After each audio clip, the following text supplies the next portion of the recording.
Motion. Second. Motion been made and seconded. We accept the minutes. All in favor? Aye. Taken care of. How about today's agenda, Mr. Chairman, Mr. Director? I don't think we need to add anything at this point in time. There's been one correction made. The gentleman, Michael Hale from Portland, Mississippi, is unavailable to be here for his reinstatement proceedings today. He said he would come back at another time, and at the present time, there is no need for executive session. All right. Do I hear a motion? Motion. Motion made. Is there a second? Second. Oh, Kirkwood made a second. By the way, folks, we got our fifth commissioner is in Cleveland, but he's wired in, so. Any more comments on the agenda? All in favor? Aye. Motion carries. Okay, it looks like we got quite a few on public comment. And I reckon the first one I've got on the list is Justin Smith from Mahana. We'll talk about Mahana. Yes, sir.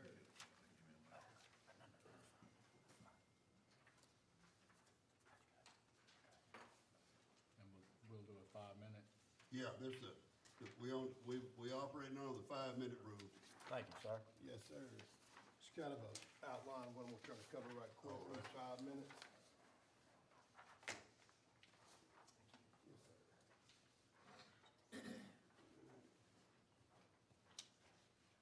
All right, so one of the first main things I think everyone knows is Mahana WMA is probably one of the hidden gems in the state of Mississippi. I talk to people all over. Some people have heard of it, some people have not.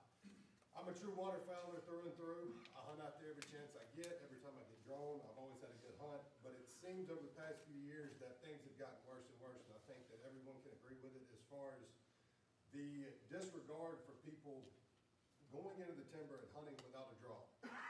The draw system process, as everyone knows, you line up you get to the draw house. There's vehicles parked all alongside the road, so you got the field hunters and the timber hunters all in one area trying to get drawn.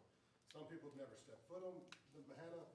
To get the parking lot for the timber is 5.6 miles from the draw house. That's like me asking somebody in here, what's going on at North Park Mall right now? We have no idea because we're 5.6 miles away. The solution to this, what I believe could possibly deter a lot of these issues, is to have a timber draw held at the parking area of going into the timber unit. That would have your timber guys 5.6 miles away, your field guys at the draw house conducting their draw. When they leave there, they can go to their impoundments, the guys in the back, and that would put someone there as well with authority to monitor what is going on. Because right now, the way that it's operating is 5 o'clock, whether these guys are drawn or not, it's a drag race down Gumbo Road. I think everyone in here is aware of it. These guys have done their job. I've seen the cameras out there. They're out there every time that I show up. I talk to them, never had any issues with them. Everyone's been real polite and doing their job.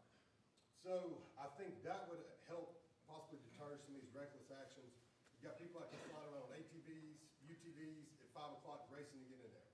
I hunted yesterday, got drawn. By the time we got to the water, it was 5:45. Shooting light was 6:26 yesterday morning. So by the time we made it to the hole, we had about 10 minutes to put out our stuff. There was no one else out there, of course, just a bad storm. So just rained on us. So that was, I think that's a possible solution that we can go through, and that kind of covers the reckless operation of ATVs and UTVs out there. What I see coming is you've got a lot of young guys that are in high school. I know this for a fact. I've seen them, I've talked to them.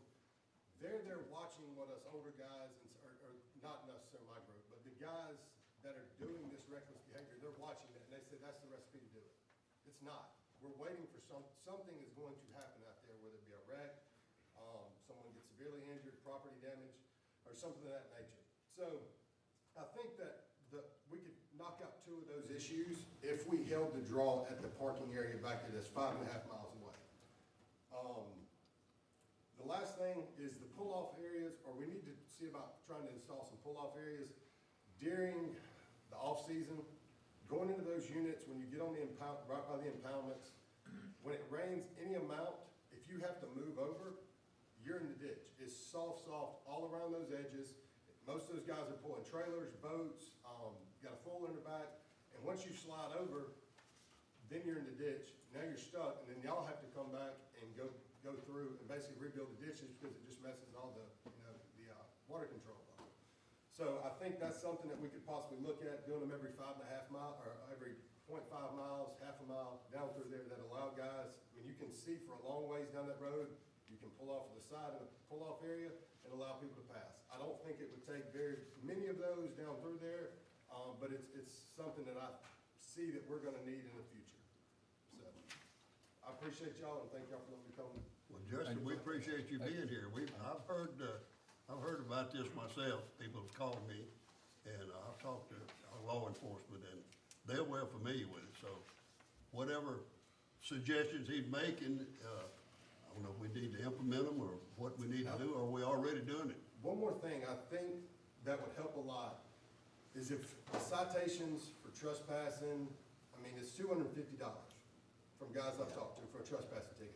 Does anyone have an idea for the average timber gun hunt in Arkansas Yes, it's, per day? yeah, I know, $500-600 per gun? or more, yeah. So those guys are looking at it, well, I can roll the dice of not getting caught, go back here and pay the $250 ticket. If I do get caught, that's cheaper than going to Arkansas, especially with gas prices, and having to go up there and pay the guide, so. Just Just something to think about. a couple of questions. Yes, sir. Yeah, I'm a waterfowl hunter too, and we weren't aware of this as a commission. I mean, staff's probably aware of it. First question, do you like having a draw system, or would you rather be a free-for-all? So, the draw system. So the draw system, the field draw system works great, because I've been there on days that people haven't shown up there to their impoundment, and I've been able to get a draw and go hunt. The timber draw portion of it, I like the way they do it in the morning, because yesterday, if I would've had a pre-draw, I probably wouldn't have went, but I showed up because we had watched the weather pretty much all night, made a decision yesterday morning to go hunt. And we were able to get in with the draw. It was only 2 groups showing up, so we went through that process and then got in.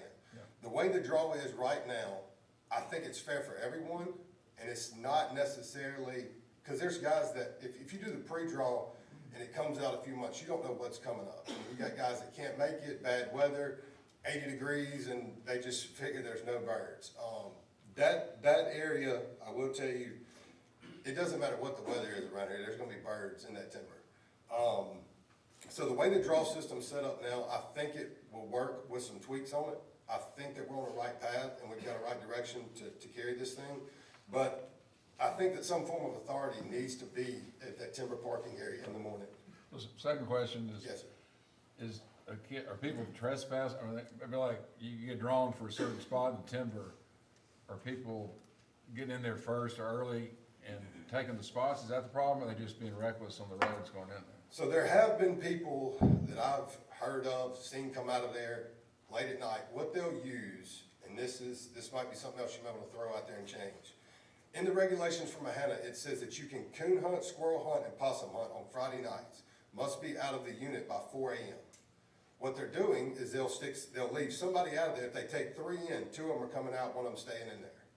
So if they go in at 12 o'clock at night while no one's there, it looks like they're coming in from coon hunting, and then when you get back there to get your timber spot, they're already in there. So I think that, that could possibly be tweaked, but a lot of times that I've seen and talked to folks, and I know other groups of guys, don't get me wrong, this sounds like a disaster out there. You've got a few bad apples with a bunch of good guys that are trying to do the right thing. What they're doing is if they do not get drawn, they're like, well, I've done driven 2.5 hours. That's where the $250 thing comes in. Well, we done drove all the way up there. We'll just go anyway. Well, Justin, that's the Mississippi Legislature, Representative Bounds back there, you need to talk to him about the trespassing fines? All right. Yes, sir. Because we all agree they're not enough, because exactly what you said, it's a lot cheaper to pay a trespassing fine than to own land or go pay for a hunt somewhere. 100%. I mean, everything else is going up in society. That's so true. Might need to look at that. Well, thanks, it's good for us to know this, we'll definitely work on it. Yes, sir. I appreciate y'all. Thank you. Thank you. Does anybody else want to speak on Mahana? Anybody else in the audience? I'm already on the agenda. Yeah, you on it, what's your name? Jerry. Yeah, I got you down for Mahana though, Warren County. for the Warren County deal? Yes, sir. Okay, We're adjacent to Mahana. I can speak to okay, exactly okay. what's up. All right, let's, So what we need to do next, we need to go to the, Are you speaking about duck hunting or I'll let Jerry go next. something?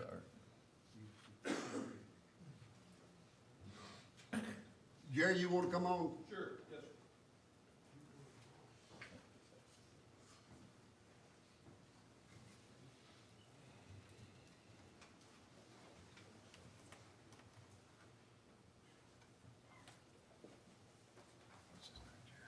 Jerry Montgomery.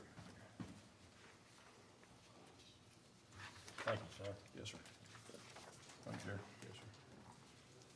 Thank you for being here. Yes, sir. Mine ain't not too many. That's all right. Thank you, sir. Thank you.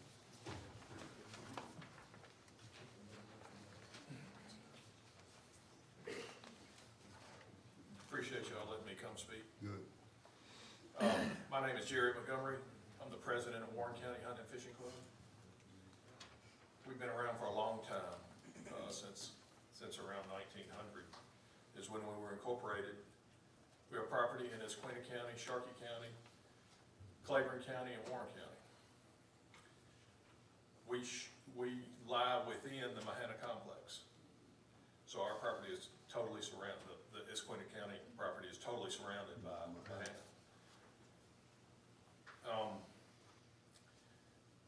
We have good relationships with our local game wardens, the area managers, the biologists. They've all been really good to us through the years. But we shared 10 miles with you guys. So what we've seen is since the purchase of the Phil Bryant area, we have all of these new hunters around us regularly. We have a new set of hunters every week. We don't have a commensurate new set of law enforcement officers or a new set of biologists to cover all of that area. So what we end up with is people trespassing on us regularly. They come and leave bottles, beer bottles, stands. Last year we had a hunter come across to duck hunt with a youth, and they actually peppered one of our members. We called law enforcement. And they came, and they were very good to us, took care of it, but they were an hour away. So what we're seeing on us from all of this new property that was purchased is just we're constantly having to patrol rather than use our property as we normally would. So the encounter with the hunter, with the duck hunters, I mean, we feel like that's a dangerous situation for us and for the hunter. And we don't know if they're out there on us and we take a shot at a deer. You know, you're supposed to know what's beyond. Well, if there's a duck hunter out there beyond us, we don't know. Or if there's another deer hunter coming on us, we don't know. So we are really, really wanting there to be a larger law enforcement presence in and around that area. I mean, just the presence of law enforcement, I think, would deter some of this trespassing, because the speaker before is right. There are just a few bad apples, but they are operating with impunity right now. I mean, they're all over Mahana. They're all over Phil Bryant. And we want to help as much as we can on our end. When we approach people, we're nice. We video. We talk to them. There's a picture on the second page Yeah, I saw that. where that's me, I'm driving in. He's walking. I approach him. He doesn't know I'm behind him. When I drive up to him, I say, "Do you realize you're trespassing?" And he said, "No, sir, I don't." I said, "Well, you just walked past the no trespassing sign." And he said, "Well, I thought when this land was purchased, when the state purchased all this other land." And, you know, I said, "Okay." And I felt like he was telling me the truth. But I said, "Okay, well, here's a good place to hunt that's not on us." And I point him in a good direction. And he went there. There was no real big deal. I didn't report it. But we have to do this all the time. So what we're interested in, like I said, is more law enforcement officers, maybe a buffer. Anderson Tully, Stan Priest can speak to this. There used to be a buffer on the property lines. Don't go beyond, well, not don't go, but don't hunt beyond here. Don't set up beyond. And it might have been 100 yards, from the line. That's probably a good safety measure for typical hunters that come in. The other thing that I'd like to speak to is that I saw my cousin on TV3 the other day speaking about being broken into at Morgan Break. We utilize the boat ramp at 61 to access our property sometimes. There was a big theft there this past weekend, wasn't Yes, sir. There were several cars broken into, lots of firearms stolen.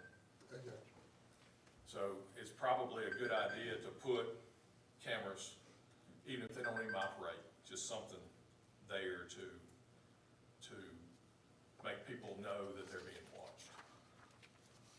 So, Mr. Montgomery, how, Yes, sir. do y'all access do y'all access it just through Steel Bayou, or do y'all come off Flower? How do you get to your property? we get to our property off the backwater levee, Okay, down Canal Road, okay. from Mahana, out of Steel Bayou. It's a lot of different directions. I got you. Any other questions? We certainly appreciate you being here, and I know our law enforcement folks, they're all here. Oh, and I know a lot of them. And they've all heard your story, and I'm sure, hopefully, we can make some adjustments or changes. We appreciate every one of them. And the whole thing's got to do with safety. Absolutely, and I think I say that in my bullet points. It's really a safety issue for us and for the public that uses it. We use that. We use the area. We all sign up for hunts, so we appreciate having the area. We just want there to be more presence. Well, we thank you for coming, and thank you for being a sportsman in this area. Yes, sir. Thank you very much. All right, next is David David Smith, Smith. President of the Pine Dog Association. I know David Smith. How you doing, David? Glad to see you again. How y'all doing? Fine. Got the 5-minute rule, David. You're not gonna take that long, right? I hope not. Go ahead, we're glad to see you. All right, thank you for letting me come speak this morning. I'm sure everyone's aware of what the National Forest Service, and we got a lot of questions and nobody can give us any answers. We had a meeting with National Forest Service. They implemented WMA rules and regulations on all 6 national forests in the state of Mississippi. How can they do that when it's not a WMA? And their comments are, our law enforcement of wildlife fisheries the one pushed them to do it.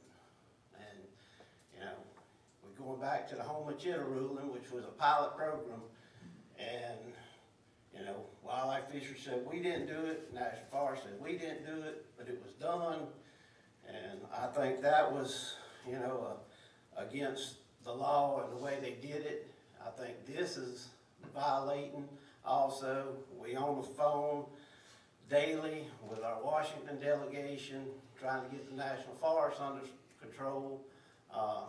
But we just have a lot of questions of why and who asked them to implement this, and can it be done?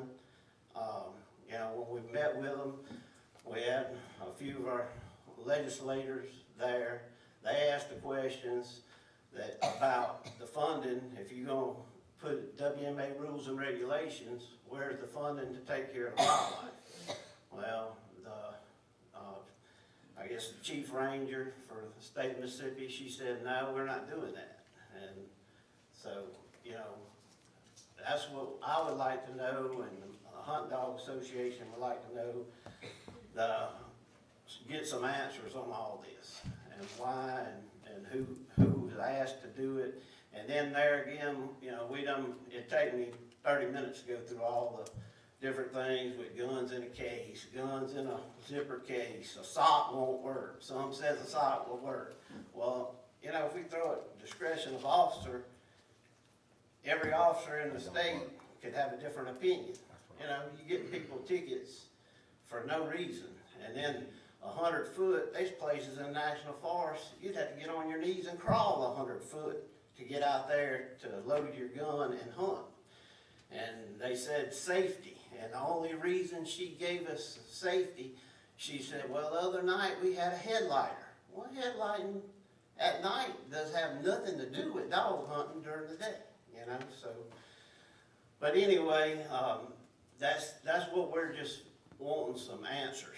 And we got a lot of questions, you know, like I said, I can't ask all of them in 5 minutes, but anyway, if we would appreciate somebody to meet with us, contact with us, and let's get some questions and answers. The last thing the Forest Service said when we threw up all the questions about the harnesses and tree stands and all this, that, and the other, and how high off the ground, you know, they just put it all to a halt. They said, well, we'll be in touch with y'all when this goes in effect. Well, we hadn't heard a word since we met with them. Well, actually, that was 2.5 weeks ago, and nobody's contacted us since. But, and, you know, the other thing, I just would like to make a quick, brief comment. I did some studies on my own. It seems like wildlife fisheries is constantly trying to stop dog hunting.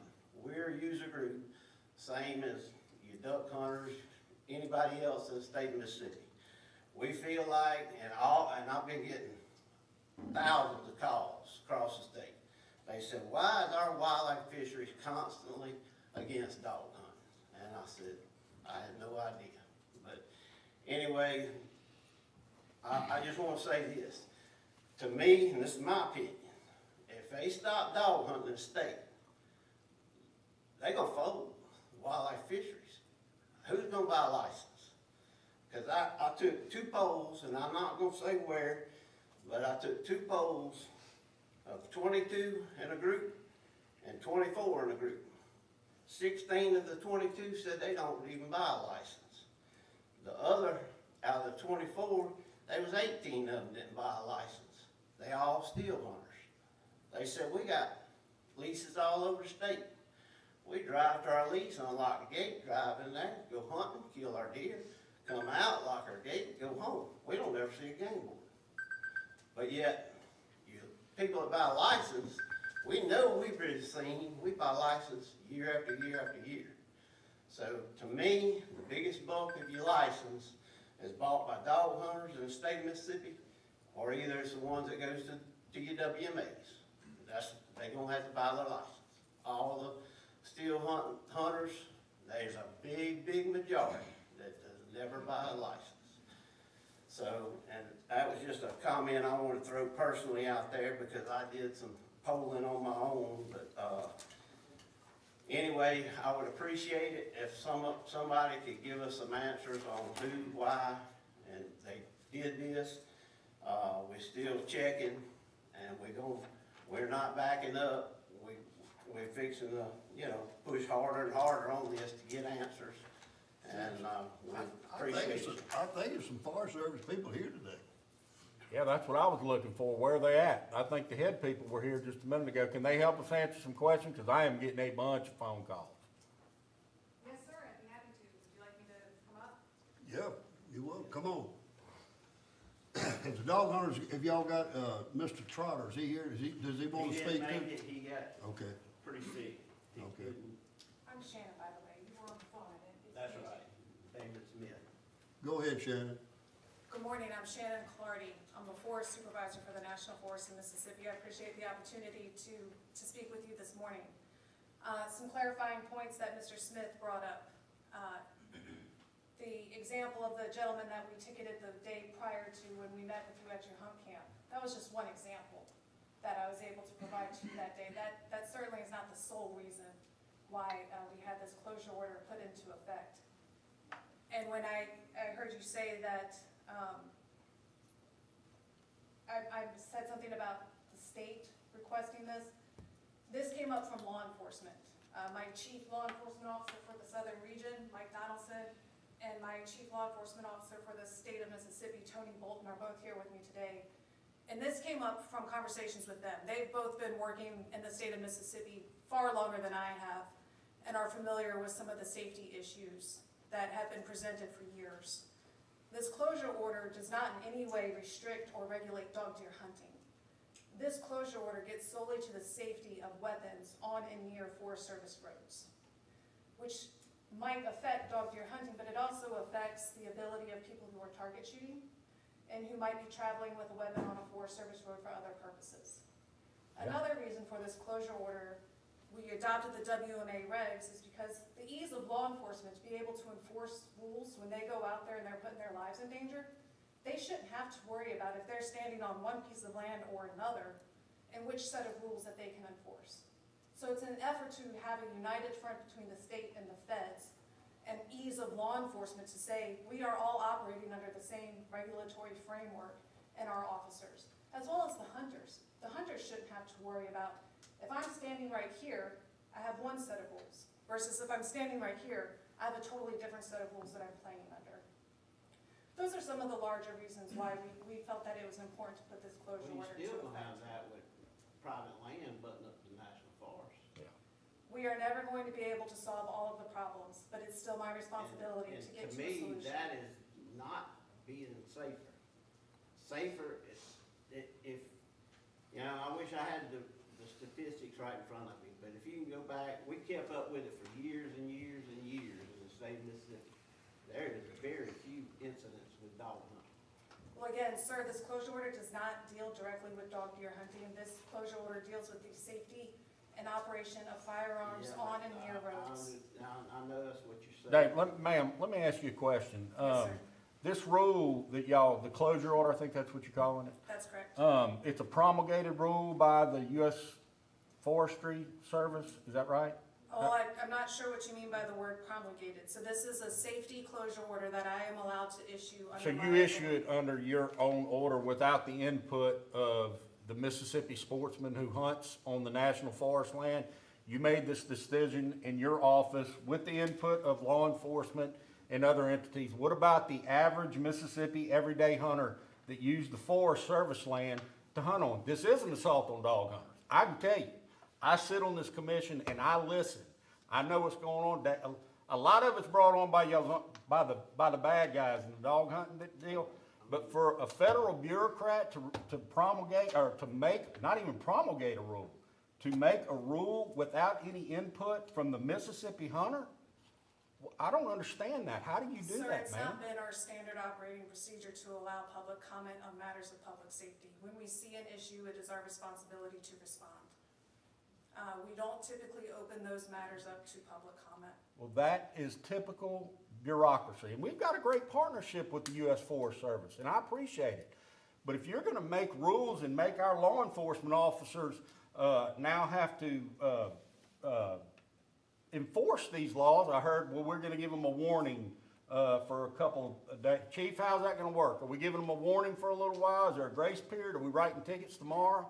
We're not writing tickets, we're just educating the general public on the rules and Yeah. set forth by you. So, I can't imagine a federal entity making a rule without, on the average everyday hunter, without the input. Hey, if you're worried about safety, just do away with hunting, period. Because that's where people get hurt. And I am not for that. In an assault. Commissioner Benz is very vocal, but let me just say. No, I'm not done, Billy. Wait. No, I've got All the right, floor. you I speak. got the floor. Let me speak. I will. Go ahead, Vince. If we don't play long ball, do you hunt? Yes, sir. Okay. Do you dog hunt? No, sir. Okay. So if we don't play long ball and we assault a Mississippi dog hunter to do away with dog hunt, I believe it's a dying breed in itself. I'll just tell you, I do. I think more and more people are going by the wayside that used to dog hunt. But we have done nothing but give the animal rights activists and everybody who's trying to assault us every single day of our life as Mississippi sportsmen another hand up. I know the private landowners in the state of Mississippi are frustrated. I'm one too. My property backs up to the U.S. Forestry. I deal with the dog hunters myself.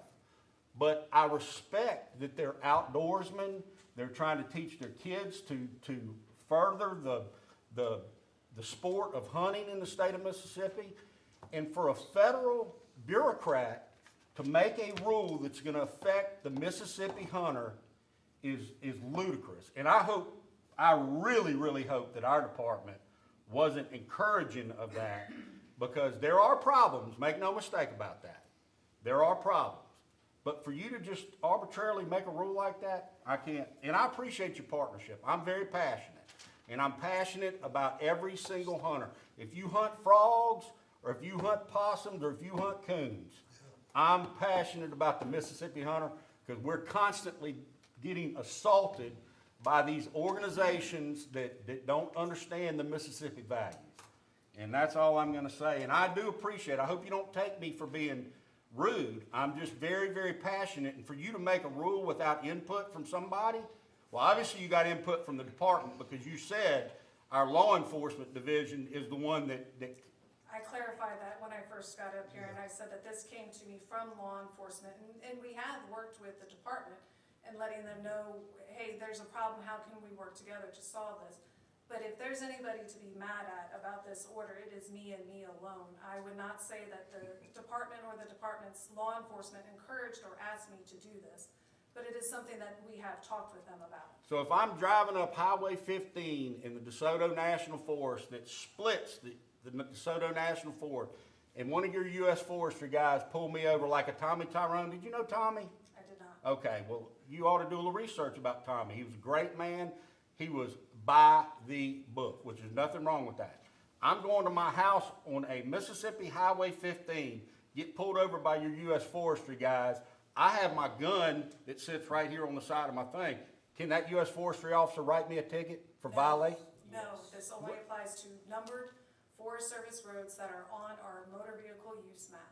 Okay, so if I have a camp on or a house, there are houses on the numbered roads, correct? That's correct. Okay, so if I'm going to my house and that U.S. Forestry officer pulls me over and my gun is uncased, sitting in the back of my seat or over here on the side, can he write me a ticket?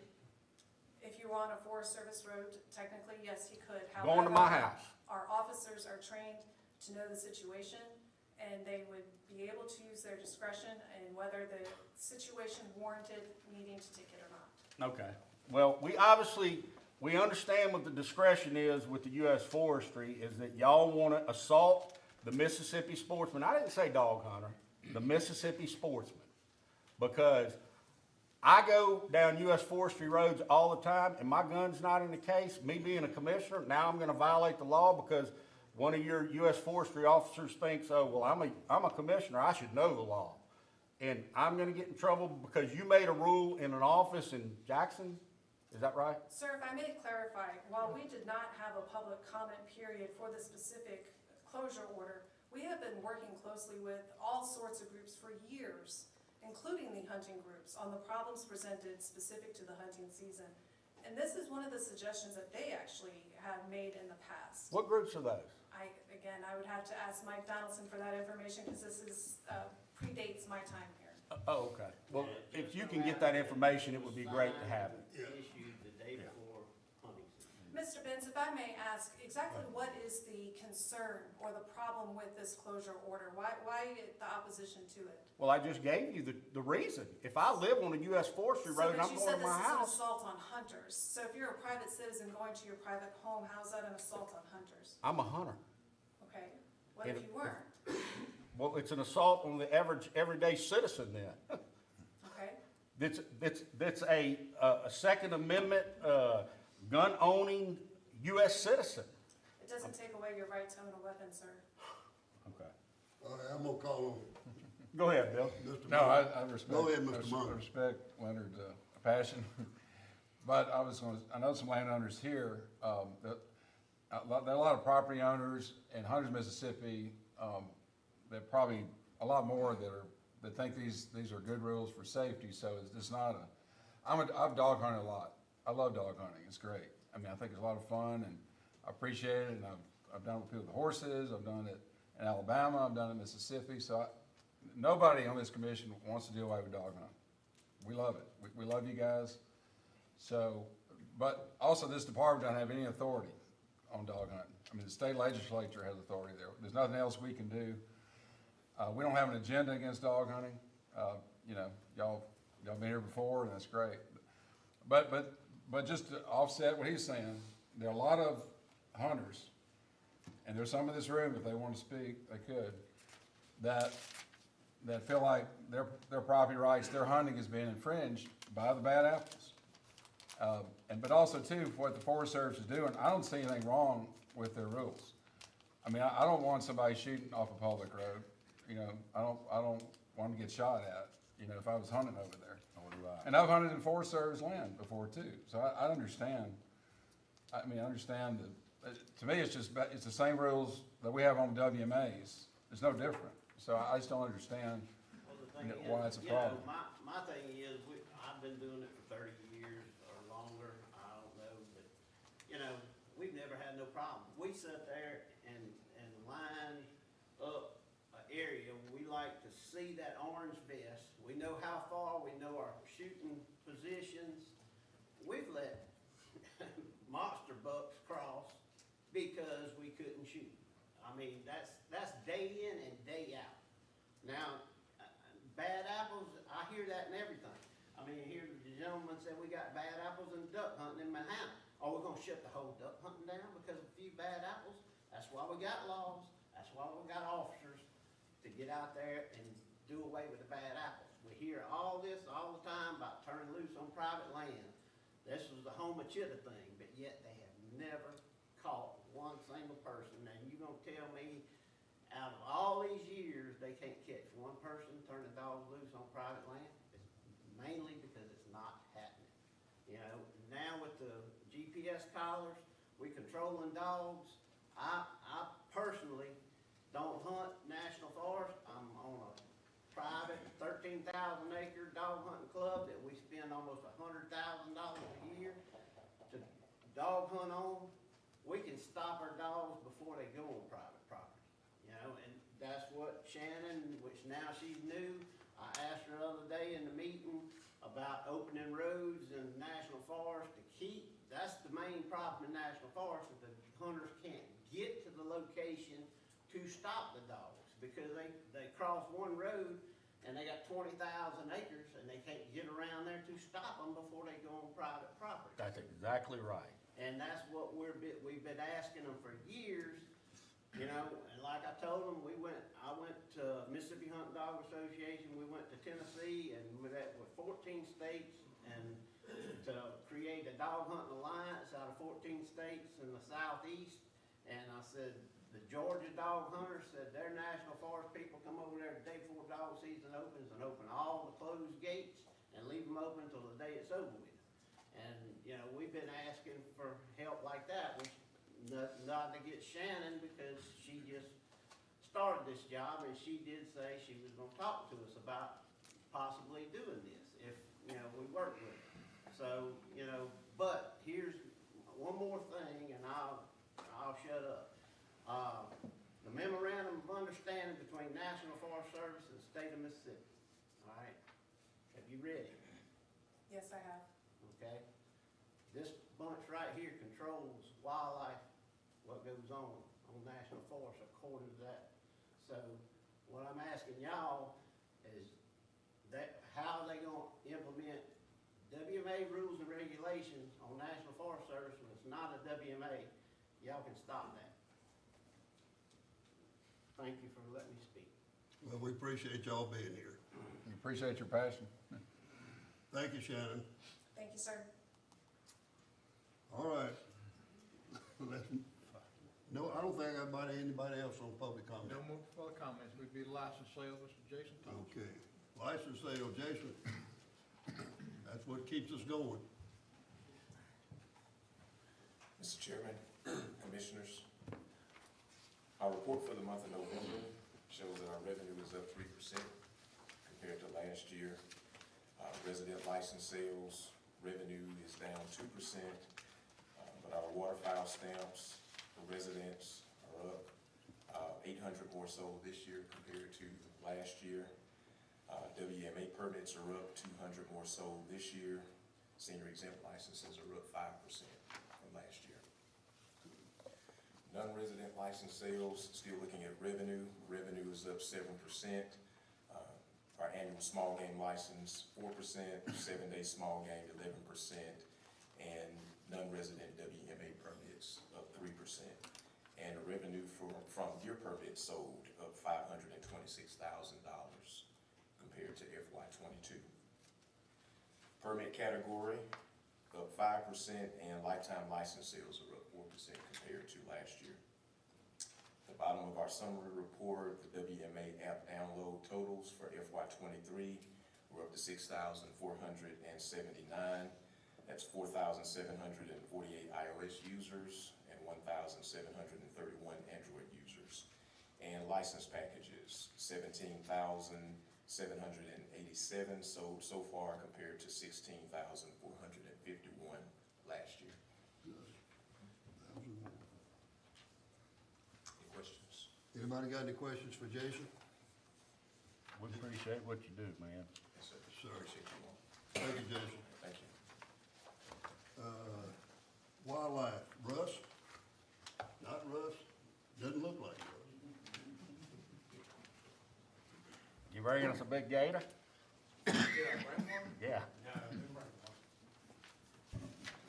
You know, No, it's not Russ, it's Ricky Ford, Alligator Program Coordinator.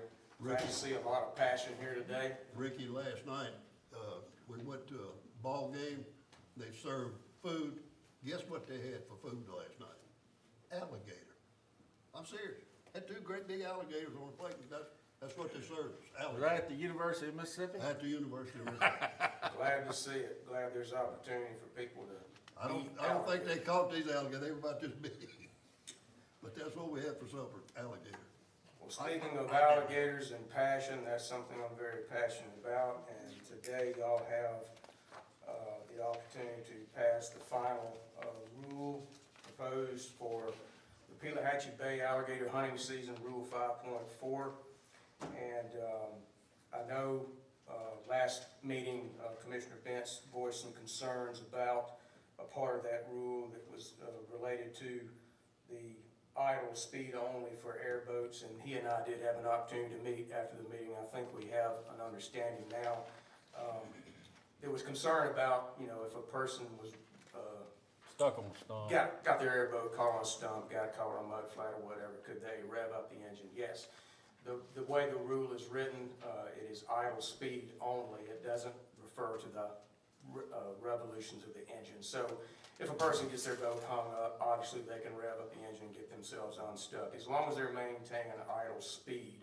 And the purpose of that rule was to keep people from, you know, getting their boat up on plane and causing a lot of noise pollution in a residential area. So I think we have that clarified, and beyond that, it's up to y'all to pass Rule 5.4 for final. And we do, and I usually don't change my vote often, I'm pretty consistent.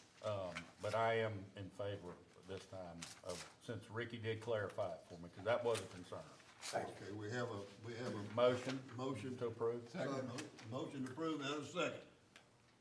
Anybody opposed? All in favor say aye. Aye. Motion carried. Thank you. Thank you, Rick. Y'all hold on just a minute, I just gotta.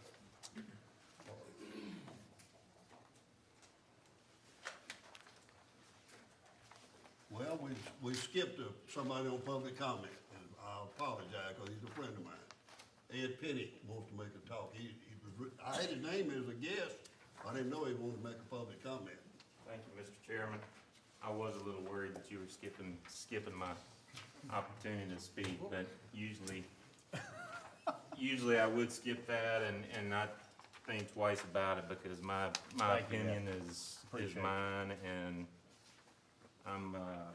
I also share some passion about this issue, and I'm not here to talk about ducks today. I thought that was your passion. It is my passion, but I also own land in Claiborne County, Mississippi. Oh, all right. And my wife and I own land in Claiborne County, Mississippi. And my wife's family has deep roots in the county, and they depend on their farmland, their timber, and their wildlife for their livelihood. I'm here to express my disappointment on the last decision y'all made in the November 17th commission meeting about the CWD management plan.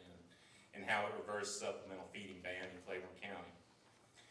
It was not revised according to law. I believe it was irresponsible and it must be addressed. And this is hard for me to do because y'all are friends of mine. I respect a lot of what y'all do. But this time, I gotta call you out on it. And as you know, this plan includes tools like supplemental feeding bans, and includes disease surveillance and other best management practices. This plan was developed with a lot of folks, okay? Y'all know that. Y'all endorsed it in 2021. But this decision to unilaterally revise the plan was made outside existing law. You didn't consult the other responsible entities, and I think that that has to be addressed. I'm disappointed this decision seemed to be premeditated and made without regard to a lot of public input. I'm a landowner in Claiborne County. There's a lot of folks like me. We didn't know this was on the agenda. It came up as a matter of public comment from an admitted wildlife violator. We've heard a lot about bad apples today, but they shouldn't be defining wildlife policy in this state. Again, this matters a lot to me, and I think that y'all can recognize that. But you likely don't need to be reminded how important Mississippi's deer are to our state's economy. It's over $1 billion, okay? Y'all are putting that at risk if you continue this decision and how you're managing CWD in this state. I ask you to nullify this decision and move ahead and start working together with all the other responsible entities out here to manage chronic wasting disease. It's a public health risk, it's a wildlife health risk, and it must be addressed. So thanks for the opportunity to comment. I'd be happy to answer any questions, but y'all know how I feel. So please consider all these comments respectfully, because I do care a lot about the work that you do. Thank you. Appreciate your comment. Ed, thank you. I got a question. I was consistent from the beginning. It's my ability to make the decision, it's my right to make the decision that I think's best in my thoughts. So I've been consistent from day one on this. But the other problem that we have is a cattle farmer can still have a feedlot, a cattle farmer can still have a mineral block, and deer are gonna use those, correct? That could be true, but you don't have any jurisdiction over what a cattle farmer does. My family also runs cattle. I have cattle too. Great, I'm glad you do. But no game warden, no wildlife and fisheries person is going to affect your operation, how you feed cattle. A deer might feed it. We can't prevent, I like to use the case of a burn ban, okay? Yeah. We can't prevent some guy from flicking a cigarette out of the window. Yeah. But we can put a countywide burn ban in place to prevent the real stuff from happening. And that's what a supplemental feeding ban does for my county. Because we don't want to have to go back and reverse this once we get CWD, right? We want to keep CWD out. Do we agree on that? Oh, absolutely. Okay, good. But you don't have any jurisdiction over what happened in the cattle trough. We have jurisdiction over what happens to wildlife though. And if that deer is eating the hunter's corn, or if he's eating the cattle farmer's corn, it's still the same problem. Are you feeding cattle corn? Or whatever you're feeding them. If you're feeding them anything, they're gonna eat it. So I am not for putting any more regulations on the cattle farmer. Make no mistake about that. And that's not within your jurisdiction. Right. Wildlife and Fisheries and Parks Commission has no jurisdiction over cattle in this state. Right. Right. So, do we go to the Department of Agriculture and get them to implement some rules on the cattle farmer? Did you consult them on CWD and in changing the management plan for this state? Well, considering that we are trying to protect the deer in the state of Mississippi, why do we separate those two, the cattle farmer from the hunter? Once again, we're punishing the Mississippi outdoorsman for a terrible disease. Make no mistake about that. A terrible disease, but the Mississippi cattle farmer, which they should continue to be able to do, are also providing an area where deer can congregate, because I believe that's what Mr. Walsh told me one time, because I brought the food plots up and where deer congregate on that. So anyway, I just wanted you to know, I'm not here to argue with you. I appreciate you, I respect you. and I see that's very passionate to you, it's very passionate to me. So, I just wanted you to see what I think about it. Yeah, and I also appreciate your position. That's why I'm asking y'all respectfully to nullify this, because I do not believe you have the legal authority to change the CWD management plan unilaterally. Consider that as you move forward, because we do need you to be responsible in how you manage the wildlife in Mississippi. You have the plenary authority to manage wildlife and manage deer, but you also have the plenary and complete authority to protect our state's economy. It's not one or the other, it's both. So, as you move forward, consider that you have to make responsible decisions, and I do not believe the last decision was made responsibly. So please consider that. Okay. Thank you for your comment. Parks. There you go, Andre Hollis.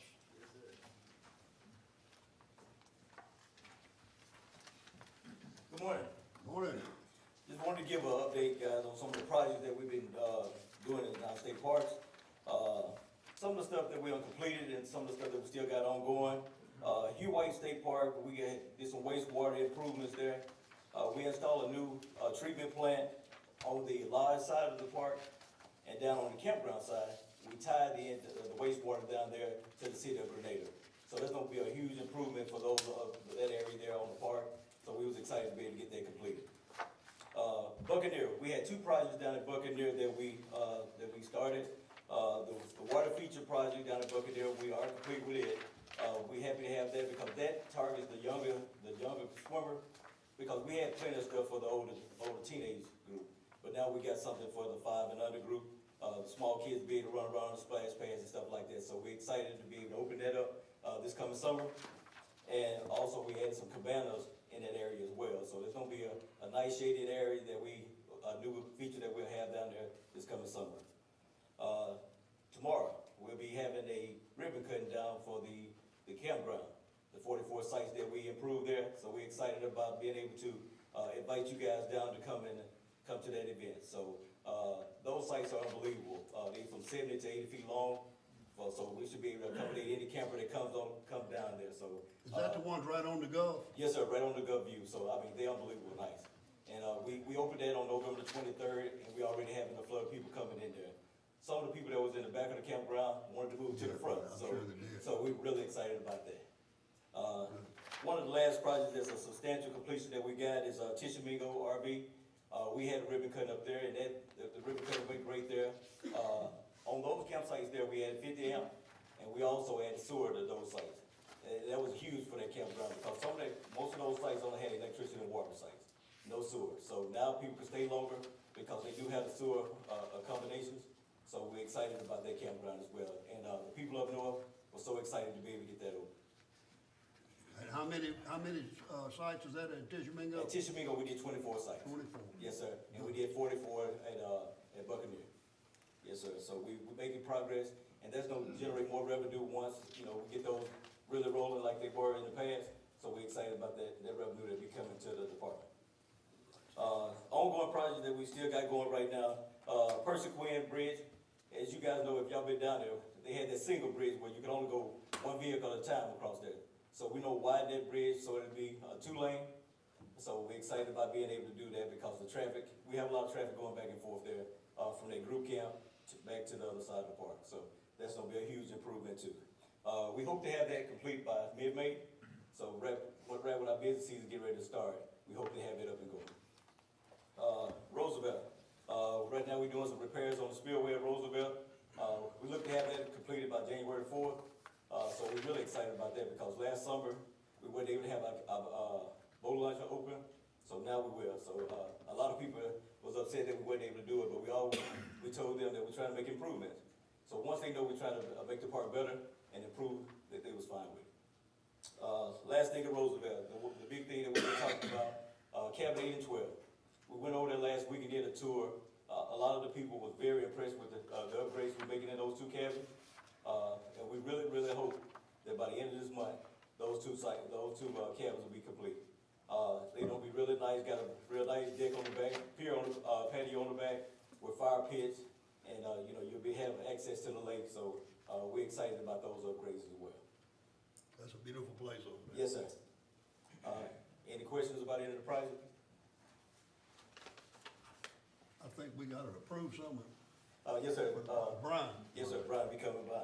Okay, Thank you, Jack. all right, thank you, Andre. Yes, sir. Morning, gentlemen. Brian. I'd like to kind of use this time to kind of caveat on some of the things that Andre mentioned. Everything that we're going to talk about with these rule changes also are an attempt to make everything in the state park much better. I want to pass out something first before I get started. This is going to be a summary of the rules and make it a little easier to, I think be a little easier to go through them. Thank you, sir. Thank you, sir. Appreciate you.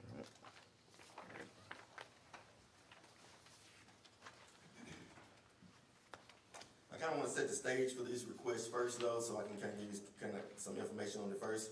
First of all, this will be the first real comprehensive rate change for state parks in at least 15 years.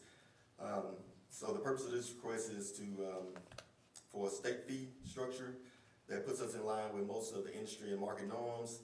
This structure will follow some of our neighboring states and businesses like ours. I think it's also really important to keep in mind that the park employees' salaries are generally supported by the general fund, but 100% of the park operations is strictly revenue-based. So what the state park earns is what it used to support the operation and maintenance at every park in the state of Mississippi. On February 1st, the agency will implement for the first time, a whole new reservation system. That'll be the first reservation system change in almost 15 years also. So our goal here is to use the newest technology to streamline reservations, the point of sale, marketing, and communication to all of our customers. This system would use technology referred to as demand-based pricing. We talked about that some in our last meeting. It's also referred to as market-based pricing. You may also hear it called dynamic pricing as well. It's based on a fee structure that's based on ranges.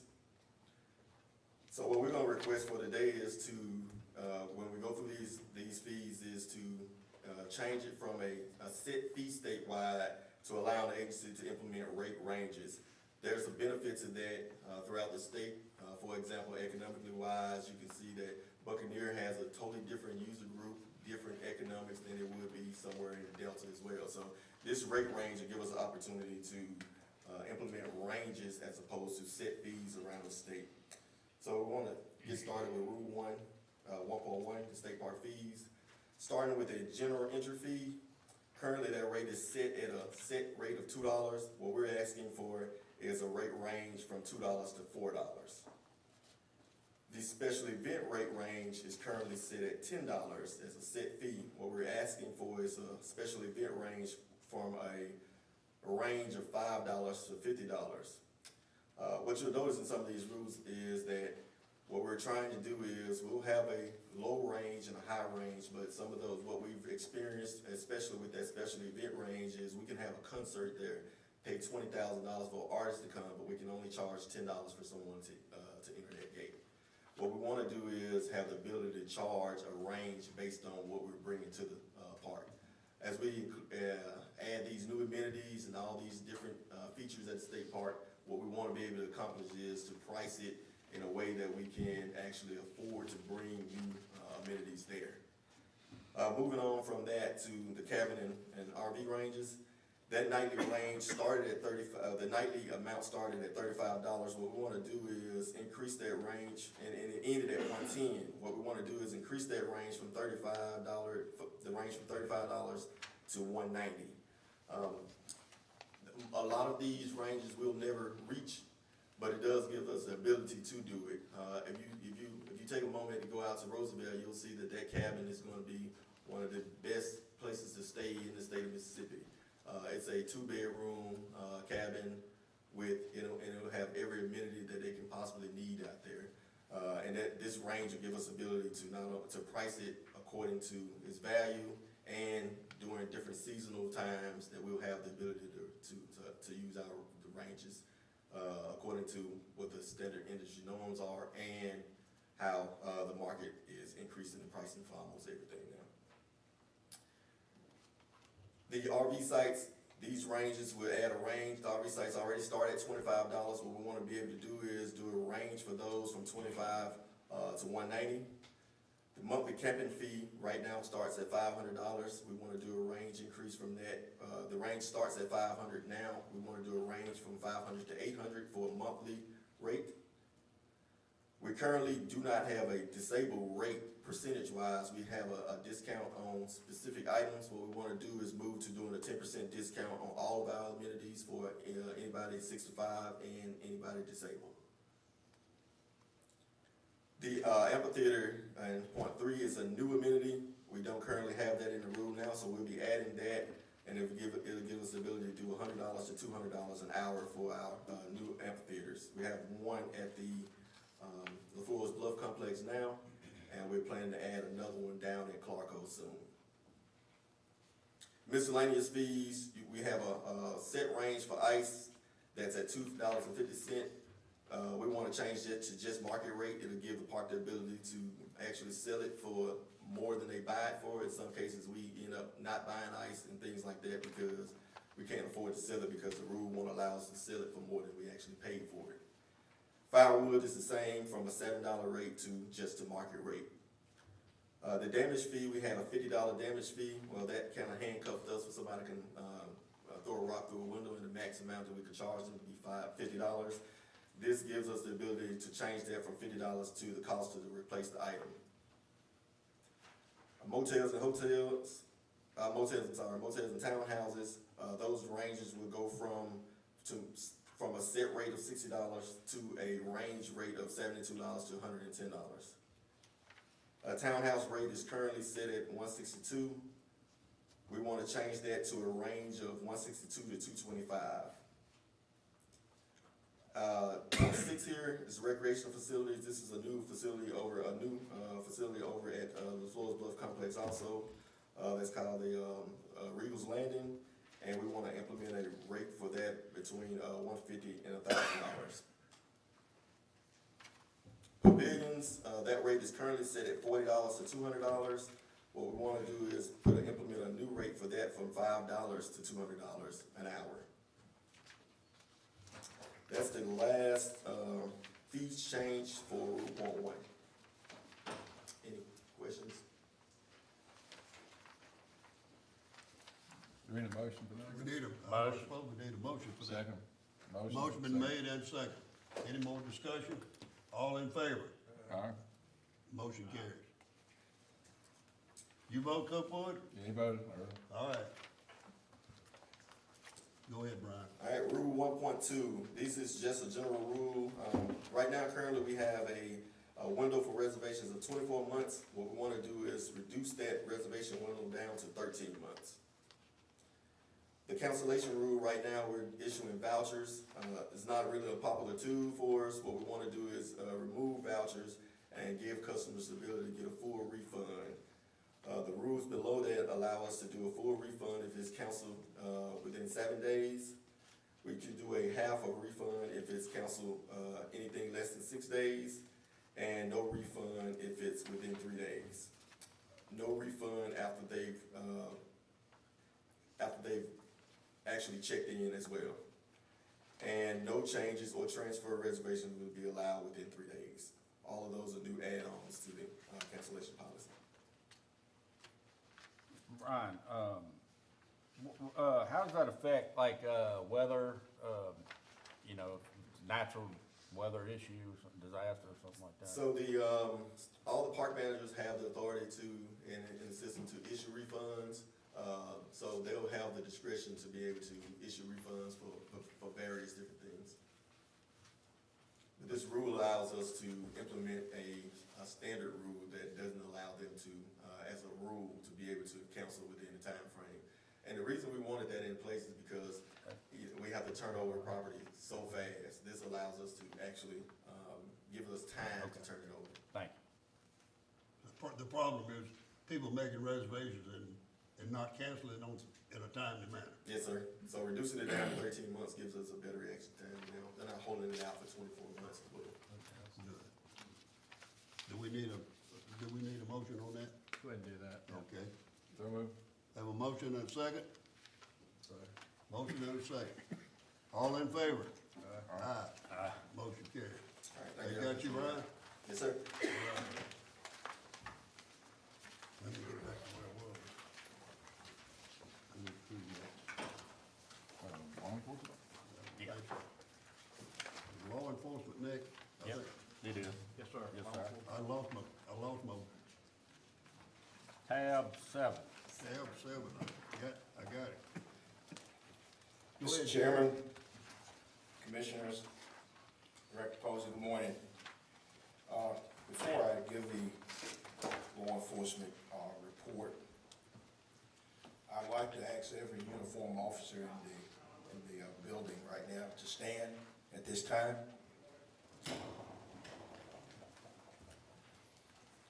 Truly, this is a sad day for law enforcement.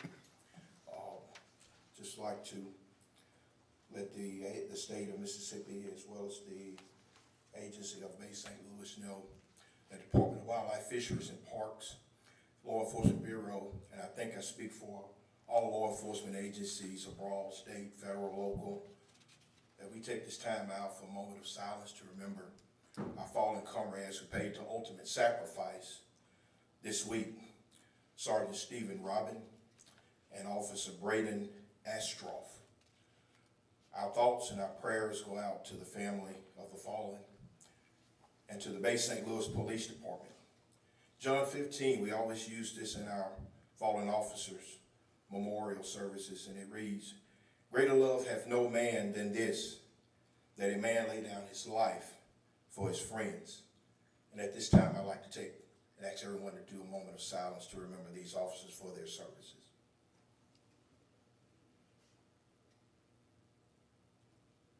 Thank you.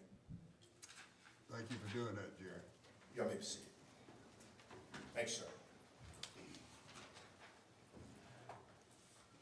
Mr. Chairman, Commissioners, at this time, the Law Enforcement Bureau likes to make their report for the month of November. And we'll start off with our license compliance checks. For the month of November, there were a total of 1,299 citations issued. The top 5 as follows is 160 for no license. Hunting from a public road was 143. Trespassing was 66. Supplemental feeding was 96. And no hunter orange was 43. On the next page, for the month of November, officers issued a total of 96 citations. Those citations were for supplemental feeding.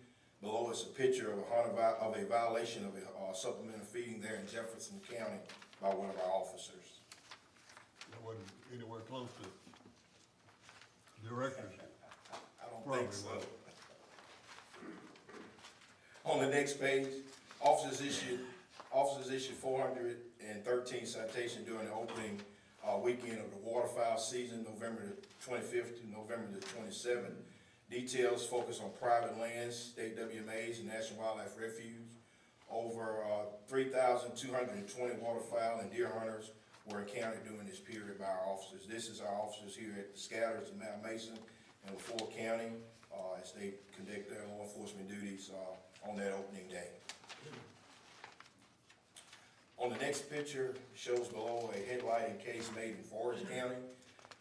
2 individuals were charged with 7 counts of headlighting, 7 counts from hunting from a public road, 7 counts of hunting after hours, and 6 counts of illegal possession during this investigation as it continues. 2 of these officers are here today that made the arrest of these subjects. My understanding, there is a third party probably involved. The investigation is still ongoing, and we hope that through their efforts, they'll be able to apprehend that subject as well. How many deer is that in the back of that truck? 3, aren't If you? I'm correct, it's 3 deer total.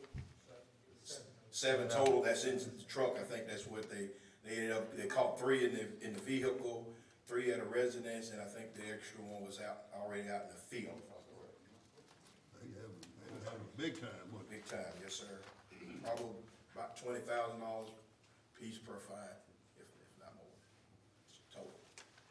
On our next page is the last day of our upcoming cadet class.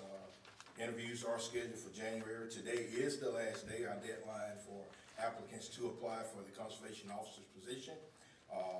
Right now, we have a total count, what I've gathered from Captain Madden, probably 199 to 200 applicants have already applied. Oh, We hope we'll get more, hopefully by 12 o'clock midnight tonight, that will apply. So experience, how many of the, let's just say 200 apply? Yes, sir. How many will make the cut? It's hard to say. It's a process, sir, through State Personnel Board meeting those requirements. If they show up to go further, to try to seek employment with our agency and our process as well through the PT and other procedures that we do, even through the interview process. So our intent is to hire at least 15 officers. We hope we can get them, male and female, men and women, to be a part of the green and gray. We'll know here shortly.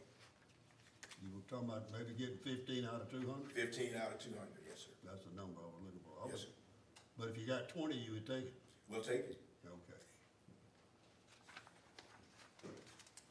On our last page is our shooting range customer counts. This is from November the 7th through December the 4th. At McIver, they had 1,058 customers. Turcotte had 1,215, and McHenry had total customers 623. Why are those numbers up?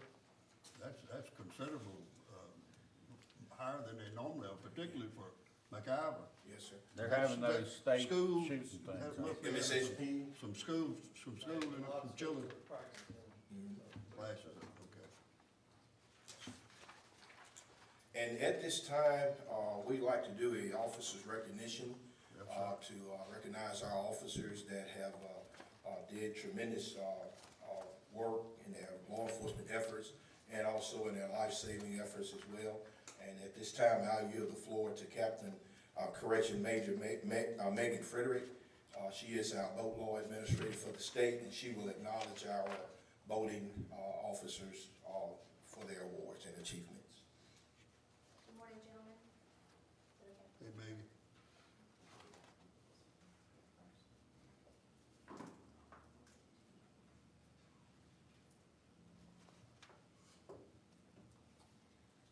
As boating law administrator, I'm honored to be up here because we have 2 awards that I'd like to present. And not only are these awards for the state of Mississippi, but these officers are being recognized by the National Association of State Boating Law Administrators. So that's NASBLA, and that is the national agency that sets the standards throughout the United States for a lot of different things that we do in boating, from how we operate as boating law administrators to different types of details we do out through the year. So the first award I want to present is from a detail that we do every 4th of July weekend called Operation Dry Water. We've been participating in that detail for many years to have heightened awareness during the 4th of July season for safety on the water, to watch out for DUIs, just to make sure that everyone has safe recreational boating during that holiday. All 50 states participate, so we're very proud of our involvement. And this year, we have our Operation Dry Water Officer of the Year. This is an award for exemplary dedication and professionalism during the preparation and execution of the 2022 Operation Dry Water campaign. And that award goes to Private Jacoby Richards.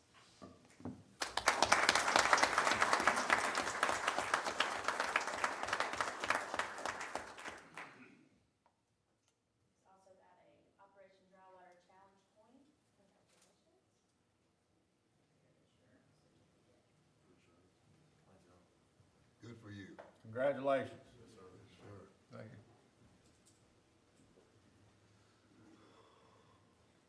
Our second award today is for our Boating Law Enforcement Officer of the Year. This is not only an award that we are giving an officer as the Mississippi Department of Wildlife, Fisheries, and Parks, but they are also being recognized by NASBLA as the Boating Officer of the Year for the state of Mississippi by this national organization. So in recognition of outstanding public service, unmatched professionalism in marine law enforcement, and personal commitment to ensuring safe and enjoyable recreational boating, our Boating Law Enforcement Officer of the Year goes to Corporal Kevin Howell.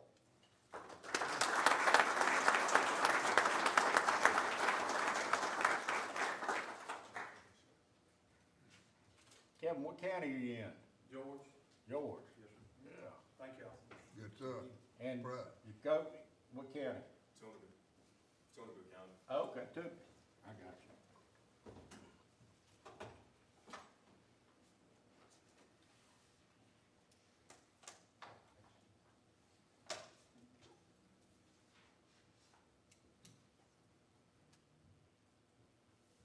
At this time, we'd like to recognize our officers for life-saving awards. And I'd definitely like to put these glasses on to read this. Kind of goes with the 35 years you've been. That's correct, sir. Yes, sir. These two officers are going to be recognized together because the certificate basically kind of reads the same.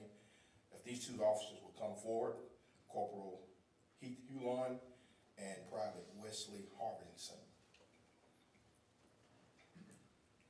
As they're coming forth, I will read.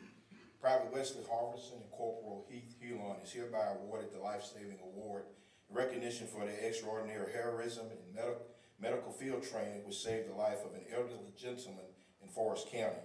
On July the 11th, 2022, Officer Harbinson and Officer Hulon were in the process of preparing evidence for an ongoing case when Miss Melissa Kisser, mother, contacted her that her father, Mr. Glenn, was unresponsive at home.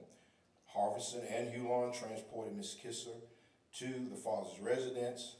Harbinson collected medical history on Mrs. Kisser's father while en route, and upon arrival, the officers entered the residence and found the subject unresponsive and bleeding from the head. After assessing the situation, Officer Harbinson immediately went into action, checking Mr. Glenn's pulse and ensuring his airway was clear.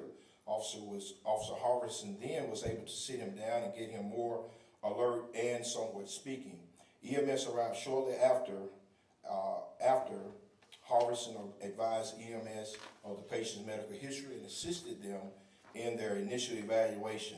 Officer Harbinson and Officer Hulon, along with Ms. Kisser, followed the ambulance to the Forest General Hospital. Once the patient was stable, the officers, along with Ms. Kisser, returned back to Forest County Prosecuting Attorney's Office to resume their duties. The Mississippi Department of Wildlife, Fisheries, and Parks would like to recognize these two officers for their immediate action and taking the necessary steps to save this individual's life. Thank you. On the job.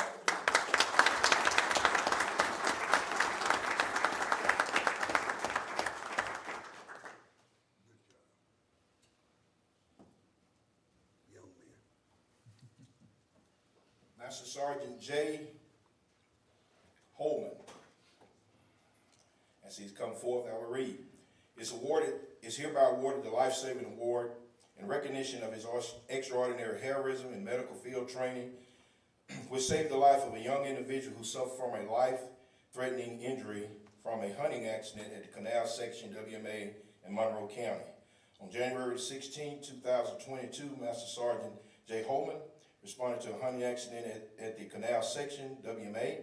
Holman arrived to the location and being familiar with the area, located the subject immediately. The subject did sustain a single gunshot wound to the upper torso and losing a large amount of blood. Using his medical training, Officer Holman packed the wound and applied pressure while directing additional responders to his location. He continued to help with the subject until the departure of the ambulance. The Mississippi Department of Wildlife, Fisheries, and Parks would like to recognize Master Sergeant J. Holman for immediate action taking and the necessary steps to save this individual's life. Congratulations, sir.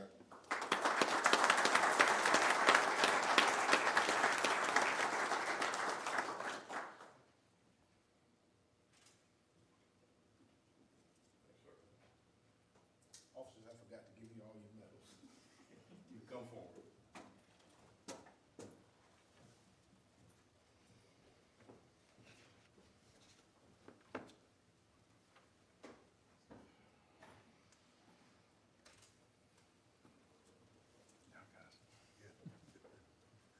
Wesley, how long you been on the job?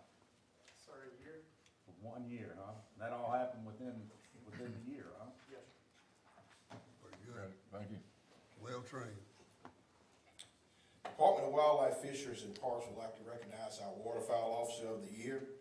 And this certificate is presented to Lieutenant Lee Harvey in recognition of an outstanding year of public service in which Officer Lee Harvey exemplified the professionalism with the Mississippi Department of Wildlife, Fisheries, and Parks Law Enforcement Bureau.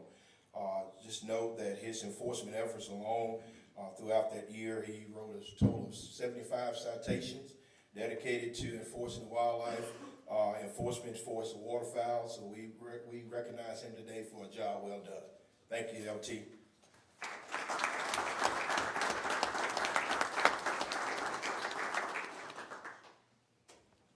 Lieutenant, what county are you in? Supervisor, Oh, yeah. Warren Sharkey is the Queen of Yazoo. Okay. Yes, sir. And lastly, our certificate of recognition for the Officer of the Year for the Department of Wildlife, Fisheries, and Park for the great state of Mississippi, who was recognized and there at the CIFA conference in West Virginia. We'd like to award this certificate to Master Sergeant Bud Loper.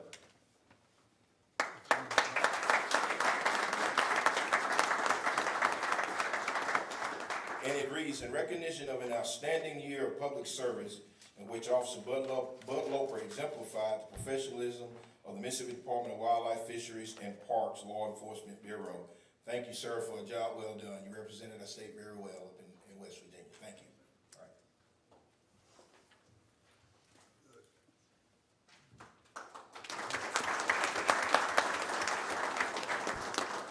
Mr. Chairman, Commissioners, that is my report for law enforcement. Any questions? Good report. Thank you, sir. Thank you, Jerry. Mr. Posey, Yes, sir. we got any other business that you know of we ought to bring up at this time? No, sir, other than just discussing the date for next commission meeting. Commission meeting next one's gonna be in Cleveland, right? Cleveland, January the 25th at 1 p.m. at the Cotton House. We get to see Coopwood. Maybe Cookwood, are you gonna be able to make the one in Cleveland? I'm gonna do my best. Yeah, good, thank you. Right across the street from your house. Larry Pugh wants to be recognized. And I recognize you, Mr. Pugh, come forward. Thank you. You were in attendance last week. I was. We recognized several employees, many of which are in here today. Yes, sir. We recognized close to 100 employees for their dedicated service I sure got one of them's hand. to our agency, and thank you for being there. We were bound to miss somebody, and we did. And we promised to do better next year, but at this time, if the commission would allow, I'd like to award Kevin Howell and recognize him for 5 years of dedicated service to MDWFP. Well, good.